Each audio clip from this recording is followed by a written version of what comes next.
শনিবার ২ মে বিকেলে চাঁদপুর ৩ আসনের সংসদ সদস্য ও জেলা বিএনপির সভাপতি শেখ ফরিদ আহমেদ মানিক এ তথ্য নিশ্চিত করেছেন।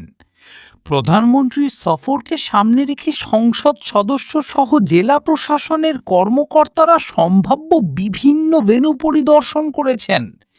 এরই মধ্যে প্রস্তুতি সভা, প্রচার কার্যক্রম এবং মাঠ পর্যায়ের তৎপরতা জোরদার করা হয়েছে।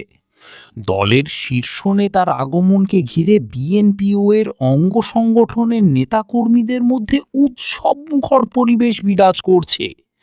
সফরকালে তারেক রহমান খাল খনন প্রকল্প, ফ্যামিলি কার্ড বিতরণ, বিজ্ঞান ও প্রযুক্তি বিশ্ববিদ্যালয় ও চাঁদপুর মেডিকেল কলেজের ভিত্তিপ্রস্তর উদ্বোধন করবেন। এছাড়া তিনি সুধী সমাবেশ ও একটি বিশাল জনসভায় যোগ দেবেন। এদিকে চাঁদপুর স্টেডিয়ামে অনুষ্ঠিতব্য এই জনসভায় ৮ থেকে ১০ লাখ মানুষের সমাগম হতে পারে বলে আয়োজকরা আশা করছেন। প্রস্তুতির অংশ হিসেবে শেখ ফরিদ আহমেদ মানিক জেলার শীর্ষ নেতাদের নিয়ে বিভিন্ন এলাকা পরিদর্শন করেছেন।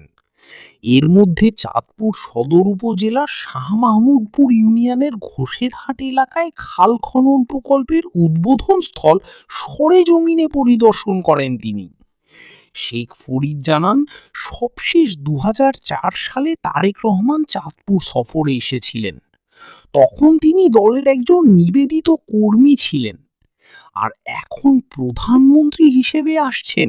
এটি আমাদের জন্য গর্বের ও আবেগের বিষয়।